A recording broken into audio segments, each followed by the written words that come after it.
et j'ai trouvé que c'était vraiment stupide. Pourquoi aller à l'école et obtenir un job et ne rien savoir sur l'argent?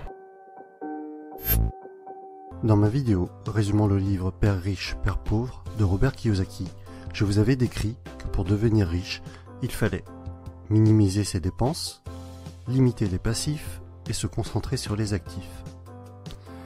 Dans cette vidéo, je vais vous présenter le cadran de cash flow qui représente les 4 possibilités de générer un revenu. En haut à gauche, vous avez les employés qui sont représentés. C'est ce qui constitue la majorité de la population et je fais partie de cette catégorie à ce jour. Nous échangeons notre temps et nos efforts contre de l'argent. Si nous ne travaillons pas, nous ne sommes pas payés, sauf congés payés et autres RTT. Dans cette catégorie, ce qui est recherché, c'est la sécurité. Avoir un CDI, c'est ce que vise la majorité des personnes sortant de l'école.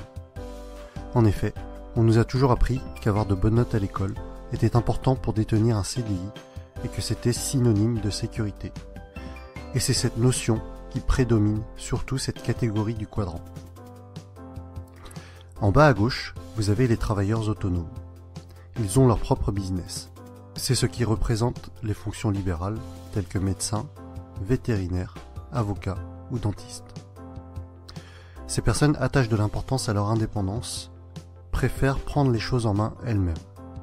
La plupart du temps, elles gagnent plus d'argent que les personnes de la catégorie E, mais comme dans la première partie, elles échangent leur temps contre de l'argent.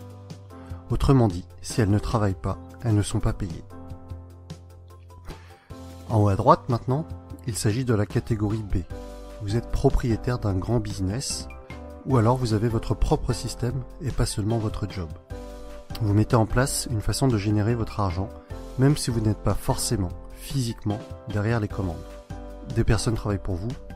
Si vous vous absentez, vous gagnez quand même de l'argent par vos employés ou votre système. Les personnes de cette catégorie B ne sont pas forcément les plus intelligentes de leur business. Au contraire, elles recherchent des personnes très compétentes pour faire fonctionner le système à leur place et elles délèguent un maximum. C'est donc le leadership qui les caractérise et une bonne communication est également requise. Ces personnes-là ne travaillent pas pour leur entreprise, mais leur entreprise travaille pour elles. Les blogueurs et les youtubeurs à succès font partie également de cette catégorie. Personne ne travaille pour eux, mais leur système, ou plutôt leur support, que ce soit articles, vidéos ou formations, génère des revenus sans qu'ils ne soient obligatoirement devant leur écran. En bas à droite, pour finir, vous avez les investisseurs. Les investisseurs trouvent des solutions pour faire travailler l'argent à leur place. Ils ne travaillent pas à proprement parler. En plaçant leur argent judicieusement, ils vont générer systématiquement encore plus d'argent. Actions, dividendes, loyers, immobilier sont leurs terrains de prédilection. Ils sont financièrement intelligents, utilisent leur argent et parfois même celui des autres pour créer leur richesse. C'est par exemple le cas pour leurs locataires qui, avec leur loyer, payent les crédits de leurs investissements immobiliers. Le constat général est à peu près le suivant. 95% des personnes sont à gauche du cadran et ont 5% de la richesse, alors qu'à droite, on est à 5% de la population qui détient 95% de la richesse. À droite, grosso modo, vous avez l'argent et le temps. Vous accédez à la liberté financière au bout d'un certain temps.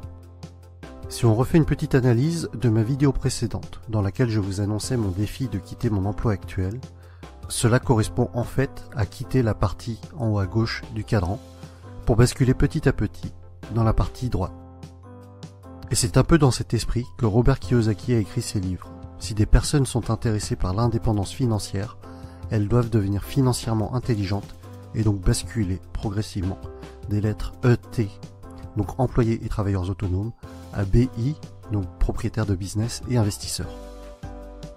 Personnellement, mon but n'est pas d'être multimillionnaire, mais c'est la liberté au niveau de la gestion de mon temps qui m'intéresse pour vivre au rythme que je souhaite, profiter des personnes que j'aime. Et vous, où en êtes-vous personnellement? Avez-vous vraiment foi en la pseudo-sécurité de la partie E? Êtes-vous prêt à travailler jusqu'à 65 ans pour éventuellement profiter de votre retraite? De mon côté, mon choix est fait. Je quitte la catégorie E et je me laisse 2 ans pour le faire. Et voilà pour la présentation du cadran de cash flow de Robert Kiyosaki. C'est vraiment un des fondamentaux qu'il nous présente dans plusieurs de ses livres, peut-être même tous. En tout cas, vous avez en dessous, dans la description, les liens des livres que je possède dans lesquels le cadran est mentionné et expliqué.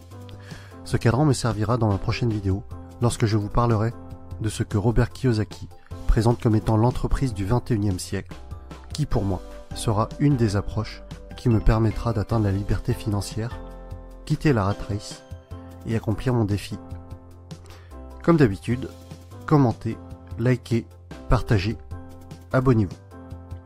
À bientôt pour la suite des aventures.